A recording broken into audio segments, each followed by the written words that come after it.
विधानसभा का महासंग्राम। आप पीछे देख सकते हैं कि यहाँ पर प्लेग्राउंड है। कई लोग यहाँ पर क्रिकेट देख रहे हैं, क्रिकेट देख भी रहे हैं और क्रिकेट खेल भी रहे हैं। यहाँ पर दर्शक भी हैं और यहाँ पर खिलाड़ी भी हैं। 2019 में माननीय मंत्री जी ने इसका लोकार्पण किया था और उन्हीं के द्वारा ये निर्मित, ये लाइट वगैरह सब उन्हीं ने बनवाई। मतलब छोटे छोटे स्तर से देखें, आज पार्क हैं, उनके बाहर चाट पापड़ी के ठेले लग रहे हैं। अब किले की स्थिति आप क्या देख सकते थे, इसके बाहर इतनी दुकानें लगी हुई होंगी। अभी आपने देखा है, मैंने देखा है, किसी ने भी देखा। तो आप इस बात को मानते हैं कि जो विकास हुआ है खुरई विधानसभा, तो कहीं ना कहीं से सृजन हुआ है रोजगार? बिल्कुल सर, बिल्कुल बड़ा है, एम्प्लॉयमेंट बड़ा है। अपने मंदिर के बाहर माली की दुकान है, आज एक पठार पे भी है, एक सरकारी अस्पताल के यहाँ भी है। कहीं ना कहीं एम्प्लॉयमेंट बड़ा ही है। अब ये नहीं तो फिर हम सिर्फ उनसे उनके घरों जाके ये सामान खरीदते ही थे। ये वाला मामला है। अब जगह जगह सभी लोग मिल जाते हैं। माननीय जी 100% जीतेंगे। और खुरई विधानसभा, आप तो पिछले 10 वर्षों के पीछे चले जाएं वर्तमान में। और आज आप खुरई विधानसभा देखें, हर जगह विकास, हर जगह समृद्धि, हर जगह उन्नति, लोगों के जहन का मानसिक जो विकास हुआ है। तो जब माननीय भूपेंद्र भैया के साथ पूरा युवा वर्ग खड़ा है तो जीत भी सुनिश्चित ही है। और जीत इतनी शानदार होगी कि सारे मध्य प्रदेश में सबसे नंबर 1 की जीत। जैसा कि आपने अभी देखा कि अभी हम मौजूद थे खुरई विधानसभा क्षेत्र के डोहेला किला में।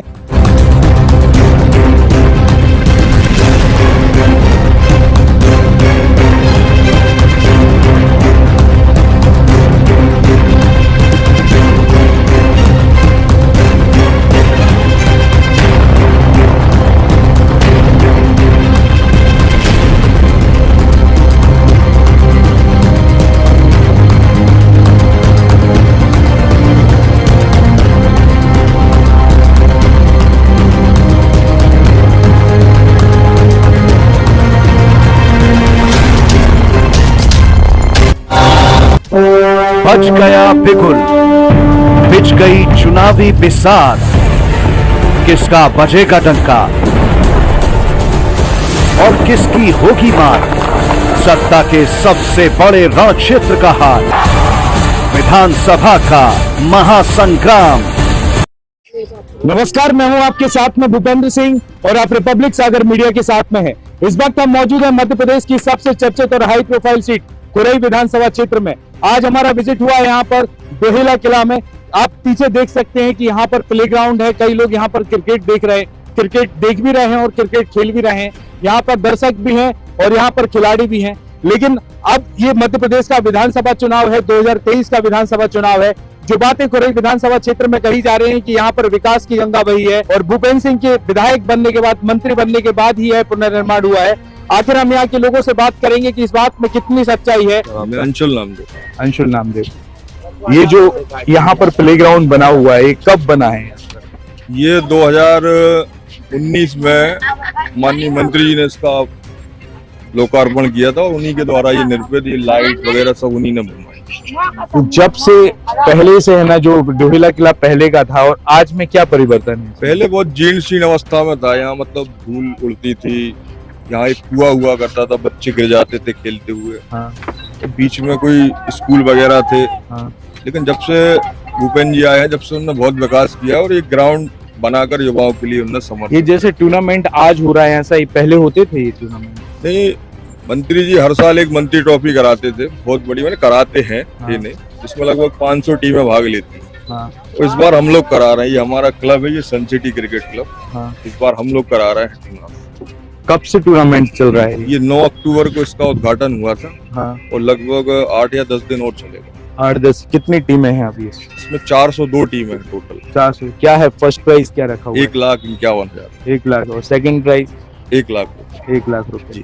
कितना यहाँ पर लोग रुझान, मतलब इंटरेस्ट कितना आ रहा है यहाँ के? ये खुरई पहले क्रिकेट के लिए जाना जाता था, लेकिन बीच में ग्राउंड नहीं थे तो बंद हो गया था। लेकिन मंत्री जी के आने से उनने युवाओं में एक जोश पैदा हुआ और इतनी बड़ी बड़ी ट्रॉफियां कराई उन्होंने कि हर वार्ड से 5-5, 4-4 टीमें तैयार हैं खेलने के लिए। जो 402 टीमों की बात करें, 402 टीमें कहाँ कहाँ की हैं? खुरई की हैं, बाहर की? पूरे विधानसभा मालतोन की भी टीमें हैं, बरोदिया की है, बांदरी की है, खुरई नगर, खुरई ग्रामीण, सभी जगह की टीम है। सभी जगह की टीम है। और इसमें फाइनल में हम लोग प्रयास करेंगे हाँ। कि मुख्य अतिथि के रूप में हम माननीय जी से आग्रह करेंगे कि पुरस्कार वितरण हम लोगों का कोई करें। आचार संहिता चल रही है। आप तो निवेदन कर लेंगे, अगर आ जाएंगे तो आ जाएंगे।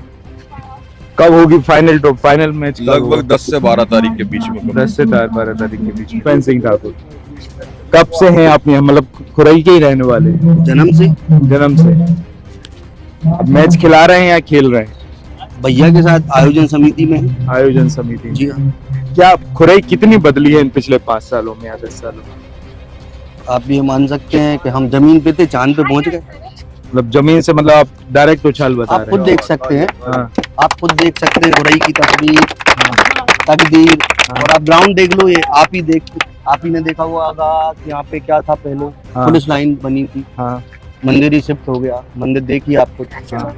क्या मंदिर बनवाया है। हाँ। ग्राउंड देख सकते कोई हैं। राजनीतिक दल से तो नहीं जुड़े हैं ना आप? मैं डीसी बैंक में बैंक मैनेजर, मतलब असिस्टेंट बैंक मैनेजर हूँ। हाँ। हाँ। राजनीति नहीं करता हूँ। हाँ। नौकरी करता हूँ। हाँ। और मुझे भी फायदा मिला है आवास योजना का। मैं भी आवास में ही रहता हूँ। मेरे पास मतलब जमीन भी नहीं थी, मकान भी नहीं था। हाँ। इन्हीं की वजह से मिला मुझे। तो जो सरकार की जो बाकी की योजनाओं की बात कर रहे हैं कि जैसे लाडली बहना योजना चल रही है, लक्ष्मी योजना चल रही है, तो इसका ग्राउंड लेवल पर कितना प्रभाव देखने के लिए मिल रहा है आपको? मेरे घर में 3 महिलाएं हैं, मेरी बहन, मेरी माँ, मेरी पत्नी हाँ। और एक मेरी बेटी। हाँ। तो चारों को उन योजनाओं का लाभ मिला है कहीं ना कहीं। लाडली बहना का तीनों महिलाओं को, और मेरी बेटी को जो अपना ये क्या बोलते हैं उसको, लाडली लक्ष्मी। बिल्कुल मिला है। बिल्कुल सरोकार है, मिला है पूरा। खर्च करते हैं पैसे की, अभी भी मांगते हैं आपसे? कौन? बच्चे उनको इतना मतलब जरूरत तो नहीं है। हाँ। इतना तो मैं भी कमा लेता हूँ। हाँ। मगर मैं भी इतना ही कमा पाता हूँ कि रोजमर्रा की मेरी लाइफ चल रही है। हाँ बिल्कुल। तो फिर भी उन पैसों से कुछ सहायता तो मिलती ही होगी? बिल्कुल मिलती है। अब वो बच्ची के लिए, भविष्य के लिए काम में आएंगे वो पैसे। एक तरीके से कह सकते हो खर्च के लिए तो नहीं है मेरे लिए, हाँ। मगर कई लोग ऐसे हैं कि उनके लिए बहुत सहायता है वो पैसे। हाँ। जो रोजमर्रा मतलब रोज कमाने वाले लोग हैं उनके लिए तो बहुत है वो पैसे। खुरई विधानसभा क्षेत्र को आप भविष्य की ओर कैसे देख, जैसे कि अभी विकास के मुद्दे पर कई काम हुए हैं, यहाँ के प्रतिनिधि ने किए। अभी कुछ समय रोजगार के मुद्दे को भी उठाया, यहाँ पर इन्वेस्टमेंट मीट हुई है और कह रहे हैं कि आने वाले विधानसभा जब चुनाव जीतेंगे और सरकार बनेगी तो रोजगार के मुद्दे को भी खत्म कर देंगे यहाँ से। ये पॉसिबल है? बिल्कुल पॉसिबल है। ये रिठौर में एक कुटवार की जमीन थी, एक मुझे जहाँ तक नॉलेज है। हाँ। उसको इन्वेस्टर्स के लिए आवंटित किया है, तो निश्चित ही वहाँ पे रोजगार लगेगा, तो संभावनाएं बढ़ेंगी रोजगार की। हाँ। जो हमारे बेरोजगार युवा हैं उन्हें रोजगार मिलेगा। यहाँ पे क्रिएटिविटी कितनी है खुरई विधान, मतलब कितने लोग हैं क्रिएटिव, आपको अंदाजा है? अब कैसे बताऊं क्रिएटिव, मतलब किस तरीके से क्रिएटिव पूछ रहे हैं आप? मतलब क्रिएटिव मैं इसलिए उस तरीके से पूछ रहा हूँ, ऐसे खुरई विधानसभा में आप कई लोगों से मिलते होंगे, युवा वर्ग से मिलते होंगे, मतलब सेल्फ एम्प्लॉयमेंट वाली मेंटेलिटी कितने लोगों में देखने के लिए मिली कि हम खुद का कुछ करेंगे, खुद का ये करेंगे? खुद का कुछ करने के अवसर नहीं थे, अब बहुत अवसर बढ़े हैं। हाँ। आप देख सकते हैं कि मतलब छोटे छोटे स्तर से देखें, आज पार्क हैं। हाँ। उनके बाहर चाट पापड़ी के ठेले लग रहे हैं। अब केले की स्थिति आप क्या देख सकते थे, इसके बाहर इतनी दुकानें लगी हुई होंगी, अभी आपने देखा या मैंने देखा, किसी ने भी देखा। तो आप इस बात को मानते हैं कि जो विकास हुआ है खुरई विधानसभा, Employment वो बढ़ा कहीं ना कहीं से सृजन हुआ है रोजगार बिल्कुल का? सर, बिल्कुल बड़ा है, एम्प्लॉयमेंट बड़ा है। मैंने पहले मतलब आज से 6-8 साल पहले ही कह दूं मैं, तो कहीं पे भी अपनी खुरई में फूल की दुकान नहीं होती थी। अपन मतलब माली आली तो अपन ने देखे ही नहीं है। हाँ। अपने मंदिर के बाहर माली की दुकान है, आज एक पठार पे भी है, एक सरकारी अस्पताल के यहाँ भी है। कहीं ना कहीं एम्प्लॉयमेंट बढ़ा ही है। अब ये नहीं तो फिर हम सिर्फ उनसे उनके घरों जाके ये सामान खरीदते ही थे, ये वाला मामला है। अब जगह जगह सभी लोग मिल जाते बिल्कुल हैं। मिलता है। आखिरी सवाल मेरा आपसे ये है कि आप जब इस प्लेग्राउंड में आते हैं, डोहेला में जब एंट्री करते हैं, तो पहले जो लोगों की पहल हुआ करती थी, यहाँ पे लोग आया करते थे जो क्रिकेट टूर्नामेंट अब है, तो इसमें अब लोगों का मतलब रुझान कितना बड़ा हुआ है, छोटे बच्चों से लेके बड़े युवा तक की बात? भाई साहब रुझान की बात करूं तो 100% बढ़ा है। कभी ये ग्राउंड ऐसा हुआ करता था, मतलब मैं अब क्रिकेट नहीं खेलता हूँ, जब मैं खेलता था तो यहाँ ग्राउंड पे पूरे में आप ये कह सकते हैं बजरी चचरी होती थी। आज आप देख सकते हैं घास है। कंकर पत्थर होते थे, मतलब और जब हम खेलते थे, मतलब जब छोटे हुआ करते तो जूते नहीं पहन के खेलते थे। और अब तो आप देख सकते हैं ग्राउंड कितना हरा भरा है। ये भी हो गया, अपना स्टेडियम में भी घास लग गई है और ट्रैक भी बनवा दिया और एक नया स्टेडियम है। अब जब हम लोगों ने मंत्री जी से मांग करी थी कि कबड्डी का एक हमें कोर्ट चाहिए, हाँ थोड़ा देर हो गई मगर देर सवेर वो कोर्ट भी बनने वाला है। जब मैं कभी कबड्डी खेलता था, भैया भी खेलते थे, हमारी बहुत इच्छा थी कि खुरई में इंडोर कबड्डी का एक ग्राउंड होना चाहिए। वो बना? बनने वाला है, बनने वाला है। कूलर में है ना, स्पोर्ट्स कॉम्प्लेक्स में है सब कुछ सारी। और यहाँ पर फ्री जिम, मतलब जिम भी ओपन कराई है। कहाँ पर करी है जिम? यहाँ पर जिम ये अपनी एक तो ऑफिसर कॉलोनी और स्टेशन के पास है, स्टेट बैंक के पास जाता हूँ कभी कभी। तो मतलब बदल चुकी है तस्वीर खुरई? बिल्कुल बिल्कुल बदली है भाई साहब, भूपेंद्र सिंह जी के आने से पूरा खुरई बदला हुआ है। आइए जनाब, आपका नाम क्या है? जी मैं इशरत अली। नसरत अली जी, क्या लग रहा है आपके लिए इस बार? कुछ नहीं सर, माननीय जी 100% जीतेंगे। और खुरई विधानसभा आप तो पिछले 10 वर्षों के पीछे चले जाएं वर्तमान में, हाँ। और आज आप खुरई विधानसभा देख लें। हाँ। हर जगह विकास, हर जगह समृद्धि, हाँ। हर जगह उन्नति, हाँ। लोगों के जहन का मानसिक जो विकास हुआ है। हाँ। आज बूढ़ीवादी जो परंपराएं चली आई थी सब वो समाप्त हो चुकी हैं और आज माननीय जी के साथ में युवा वर्ग खड़ा है। और ये कहा जाता है कि जब युवा वर्ग जिसके साथ है तो जीत उसकी सुनिश्चित है। तो जब माननीय भूपेंद्र भैया के साथ पूरा युवा वर्ग खड़ा है तो जीत भी सुनिश्चित ही है। और जीत इतनी शानदार होगी कि सारे मध्य प्रदेश में सबसे नंबर 1 की जीत। अच्छा, एक बात और पूछना चाहूंगा, यहाँ के बारे में तो हमने इनसे बात कर ली। आप खुरई में कब से रह रहे हैं? इतनी खुरई में जन्मजात खुरई से ही। जन्म हुआ।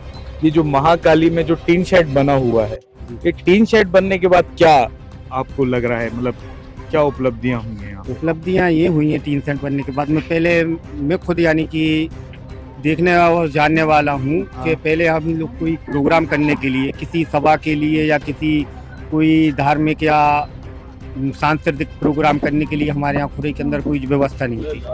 आज स्थितियाँ ऐसी हैं कि माननीय मंत्री महोदय जी के आने के बाद, भूपेंद्र भैया के आने के बाद आज एक महाकाली प्रांगण के अंदर जो टीन शेड बना है तो उसमें किसी भी प्रकार की, किसी भी धार्मिक, सामाजिक, सांस्कृतिक कोई भी आयोजन के लिए वहाँ पर जगह है। आप यानी कि बेहतरीन तरीके से कोई भी प्रोग्राम कर सकते हैं। मैं पिछले हफ्ते में 2-3 बार आ चुका हूँ खुरई, लेकिन 2-3 बार जितनी बार आया हूँ कुछ ना कुछ कार्यक्रम वहाँ पर चलता ही रहता है। तो सर वो क्या है कि नगर पालिका के हैंडओवर है और वहाँ पर कभी भी किसी कार्य के लिए आप नगर पालिका में आवेदन करें तो वहाँ जब खाली रहता है तो बाकायदा वो मिलता है। आपको क्या लगता है कि वहाँ की टीन शेड लगने से कोई रोजगार का सृजन हुआ? आसपास दुकानें बढ़ी हैं? बिल्कुल बढ़ी हैं। वहाँ पर आप जाके अभी देखें कि प्रेजेंट हाल में नगर पालिका की कितनी दुकानें हैं।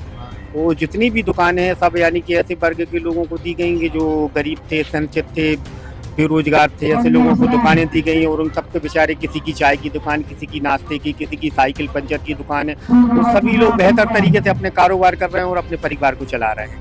कारोबार बड़ा है, ऐसा तो है नहीं है कि कारोबार बड़ा नहीं है। जब खुरई जब विकसित हो रहा है तो आज आप किला प्रांगण के बाहर ही देख के आओगे, कम से कम 50 दुकानें लगी होंगी चाय नाश्ते की। तो इससे लोगों के अंदर यानी कि सबसे बड़ी बात यह है कि बेरोजगारी की समस्या से निजात मिल रहा है खुरई के अंदर, धीरे धीरे मिलता है। लेकिन कई युवाओं से मैंने यहाँ पर बात की तो सब युवाओं का बेरोजगारी का मुद्दा सिर्फ एक ही है कि सरकारी नौकरी मिलेगी तो ही बेरोजगारी घटेगी। तो आप ये बताएं कि ये पॉसिबल है, हर व्यक्ति को सरकारी नौकरी मिल सकती है? सर मुझे एक बात बताएं आप कि जैसे मेरा एक परिवार, मेरे परिवार में हर सदस्य को अगर घर के लोग ये सोच लें कि भाई एक परिवार का मुखिया बन जाए, तो वो परिवार का मुखिया तो नहीं बन सकता। सबकी अपनी अपनी अलग अलग उम्मीदें होती हैं, अलग अलग भावनाएं होती हैं और हर जगह हर शख्स की अलग अलग भूमिकाएं होती हैं। तो अगर सभी लोग ये सोचेंगे कि मुझे सरकारी नौकरी मिल जाएगी, तो हम एक बात बताइए कि आप जो बेचारे जो यहाँ पर ठेले लगाएं, तो वो ठेले कौन लगाए? जो आज और भी जो काम कर रहे हैंगे, बाजारों में दुकानें लगाए हैंगे या कोई भी मजदूरी कर रहा है। जैसे आज हमारा खुरई क्षेत्र कृषि उद्योग के क्षेत्र में जाना माना क्षेत्र है और आप अगर सभी को नौकरी सरकारी मिल जाएगी तो कृषि उद्योग के क्षेत्र में जो आज हमारा खुरई टॉप है तो ये बंद कर दी जाएंगी। फिर बताइए आप, सरकारी नौकरी सबके लिए अगर दे दी जाएंगी तो फिर ये फैक्ट्रियाँ खोलना, इनका कोई महत्व भी नहीं रह जाएगा। खुरई विधानसभा में और क्या क्या, ये डोहेला हो गया, टीन शेड हो गया, और क्या क्या परिवर्तन? हुआ है? परिवर्तन के मामले में तो सर मैं ये कह दूंगा कि आप किसी भी क्षेत्र के अंदर चले जाओ, हाँ। किसी भी वर्ग के अंदर, किसी भी कहीं पर भी चले जाया, पूरे क्षेत्र में हर जगह विकास के लिए नए नए आयाम पैदा किए गए हैं। और नए आयाम पैदा करने के लिए आप डोइला देख लें, हमारा किला प्रांगण देख लें। इसी किला प्रांगण के अंदर हम यहाँ पर बाजू में यही पीछे हमारा मोहल्ला है, वहाँ पर हम पैदा हुए बड़े हुए इसी ग्राउंड पर खेल के। आज इस पत्थर बीन बीन के खेले सर हम लोग, यानी कि मैच पे जब यहाँ क्रिकेट खेलने आते थे सर, तो हम लोग यानी कि हालात में खेलते थे। तो उस वक्त जब क्रिकेट का इतना वो नहीं दौर नहीं चलता था, तो हम लोग यानी कि कंकड़ बीने पत्थर बीने यहाँ पर झाड़ू में लगाते थे, उसके बाद क्रिकेट खेलते थे। अंतुल भाई हम लोगों के साथ में खेलते थे, दीपक भाई, सब लोग हम लोग क्रिकेट खेलते थे। तो यहाँ किला ग्राउंड हम लोग जब देखने आते थे तो ऐसा लगता है यार कि कहाँ खेलने आ रहे हैं। अब कैसा महसूस कर रहे हैं? लगता है यार कि काश हम लोग अब पैदा हुए होते। तो यहाँ की व्यवस्थाएं देख क्या लग रहा है इस बार के विधानसभा चुनाव में? यहाँ के विधानसभा चुनाव में तो एक तरफा ये है कि माननीय मंत्री महोदय जी हमारे भूपेंद्र सिंह जी भैया है जो विधायक जी, सुनिश्चित है जीत। और जीत सुनिश्चित के साथ साथ जीत इतनी विशाल कि मध्य प्रदेश के अंदर चर्चा का विषय होगी ये जीत। चलो खुरई का तो बता दिया, आप मध्य प्रदेश की ओर बताइए। मध्य प्रदेश के अंदर माननीय शिवराज सिंह चौहान जी की पुनः सरकार बनेगी। भारतीय जनता पार्टी किसी को भी मंत्री पूरा विश्वास है आपके लिए? जी बिल्कुल विश्वास है सर। जैसा कि आपने अभी देखा कि अभी हम मौजूद थे खुरई विधानसभा क्षेत्र के डोहेला किला में। यहाँ पर बीजा सेन मंदिर का परिदृश्य हमने बताया, यहाँ के ग्राउंड का जो प्लेग्राउंड बना है वहां का परिदृश्य दिखाया, और यहाँ के लोगों से बात की कि पिछले 10 साल के पहले का यहाँ पर परिचित्र क्या था और आज का परिचित्र क्या है। अब देखते हैं कि मध्य प्रदेश में जो विधानसभा चुनाव होने के बाद का चुनाव होने वाला है, और विकास और खुरई विधानसभा क्षेत्र में जिस विकास की बात कही जा रही है, उस विकास के मुद्दे को जनता कितनी अपनाएगी, आखिर वो मध्य प्रदेश में किसकी सरकार चुनेगी, खुरई विधानसभा क्षेत्र का राष्ट्र किसके हाथ में करेगी, ये तो फिलहाल चुनावी परिणाम ही बताएगा। लेकिन हमारा चुनावी जनमत लगातार खुरई विधानसभा क्षेत्र की ओर बढ़ता जा रहा है, तो बने रहिए हमारे चैनल के साथ। फिलहाल इस एपिसोड में इतना ही। मैं भूपेंद्र सिंह, रिपब्लिक सागर मीडिया की ओर से आप सभी से विदा लेता हूँ। जय हिंद, जय भारत।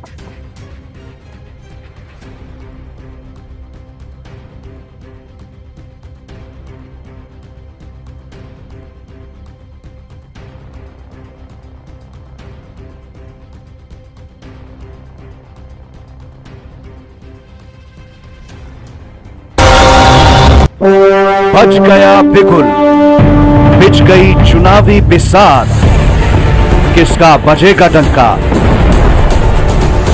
और किसकी होगी मात, सत्ता के सबसे बड़े रण क्षेत्र का हाल, विधानसभा का महासंग्राम।